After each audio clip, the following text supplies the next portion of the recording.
Hello app और करें अपनी बोरियत का खात्मा। कामचोर देवरानी। कामचोर देवरानी। एक बार की बात है, सुषमा अपने पूरे परिवार के साथ खुशी खुशी मोहन नगर में रहती थी। उसकी 2 बहुएं थी, पल्लवी और शिवानी। एक दिन दोनों बहुएं रसोई में काम कर रही होती है कि तभी उनकी सास सुषमा उन्हें बुलाती है। अरे बहू, जरा इधर तो आना। शिवानी, जरा जाकर देखना सासू माँ क्या कह रही हैं। दीदी आप ही देख लो ना जाकर, आपको भी तो सुनाई दे रहा है। अरे मैं आटा गूंद रही हूँ ना, तुम चली जाओ। हाँ तो मैं भी तो सब्जी काट रही हूँ ना दीदी। अरे बहू जल्दी आओ। ओफो, ये तो जाएगी नहीं। मैं ही जाकर देखती हूँ कि क्या करना है। पल्लवी सुषमा के कमरे में जाती है। जी मम्मी जी, क्या हुआ?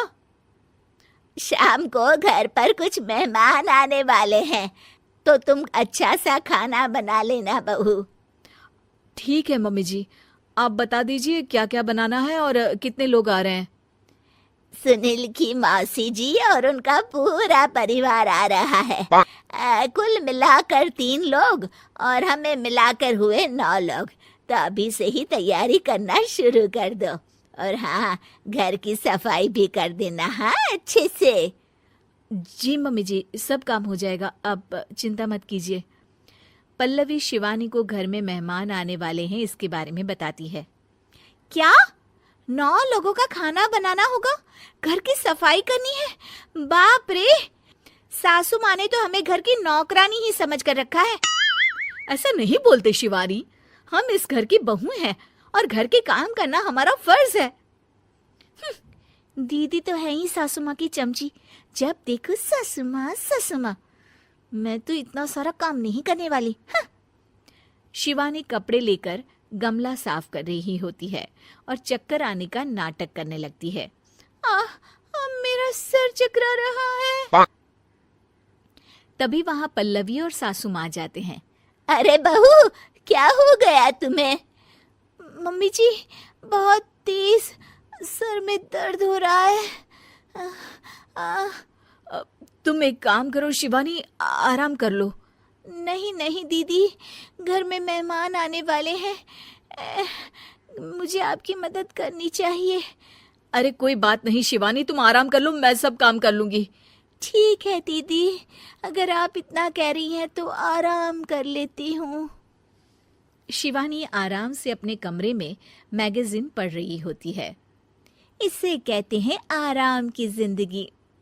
इतना सारा काम। चलो सारा काम खत्म हो गया, शिवानी को देख आती हूँ। शिवानी अपने कमरे में ईयरफोन में गाने सुनते सुनते सो जाती है और उसके साइड में मैगजीन भी रखी होती है। पल्लवी वहां आ जाती है और वो सब देखती है। ओहो, तो मतलब सब काम चोरी का बहाना था। अभी बताती हूँ इसको। घर का सारा काम मुझे करना पड़ा और ये महारानी यहाँ मैगजीन पढ़ रही है, गाने सुन रही है। पल्लवी रसोई से एक प्लेट और चम्मच लेकर आती है और शिवानी को थाली बजाकर उठाने लगती है। शिवानी अचानक से उठती है। उठ गई महारानी, गाने भी सुन लिए, मैगजीन भी पढ़ ली। तुम तो बहुत बड़ी झूठी निकली शिवानी। तुमने सर दर्द का बहाना बनाया ताकि काम करने से बच सको। हाँ बनाया बहाना, तो क्या करती, इतने सारे काम करती। मुझे कोई शौक नहीं है चापलूसी का। क्या चापलूसी? तुम्हें लगता है कि मैं सारे काम चापलूसी के लिए कर रही हूँ? नहीं तो क्या। तभी वहां सासू माँ आ जाती हैं। अरे बहू, वो लोग बस आने ही वाले हैं, तुम तैयारियां कर लो। जी सासू माँ, तुझे तो मैं बाद में देखती हूँ। सब खाना खाने बैठते हैं और खाना शुरू करते हैं। तभी सुनील की मौसी बोलती है। वाह भाई वाह, खाना तो बहुत ही अच्छा बना है सुषमा जी, एक एक चीज में क्या स्वाद है। ये सुनकर शिवानी मुंह बना लेती है। उसे अपनी जेठानी की इतनी तारीफ रास नहीं आती। आपकी बहुएं तो बहुत ही अच्छा खाना बनाती हैं। हाँ बनाती तो दोनों ही अच्छा है, पर आज ना ये सारा खाना बड़ी बहू ने बनाया है। छोटी बहू की तबीयत ठीक नहीं थी, सो इसलिए। मानना पड़ेगा सुषमा जी, आपकी बड़ी बहू तो बहुत ही गुणवान है। पल्लवी की तारीफ सुनकर शिवानी को जलन होती है। पल्लवी ये सुनकर खुश हो जाती है और शिवानी की तरफ देखकर उसे चिढ़ाती है। कुछ देर बाद मेहमानों के जाने का वक्त हो जाता है। मौसी जी सबके लिए उपहार लाई होती है। वो सबको शगुन के पैसे देती हैं और अंत में पल्लवी के पास आती है। तुम्हारे लिए शगुन का लिफाफा तो है ही, पर बहू तुम्हें एक और उपहार भी मिलेगा इतना अच्छा खाना बनाने के लिए। मौसी अपने सोने के कंगन निकालकर पल्लवी को पहना देती है। ये लो, ये मेरे मनपसंद कंगन है, अब से ये तुम्हारे हुए। धन्यवाद मौसी जी। ये देखकर शिवानी तो पूरी तरह से जल जाती है और गुस्से से रसोई में चली जाती है।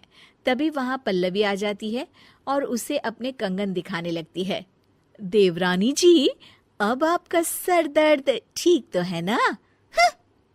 मुझे लगता है कि अब सर दर्द शुरू हो गया होगा आपका।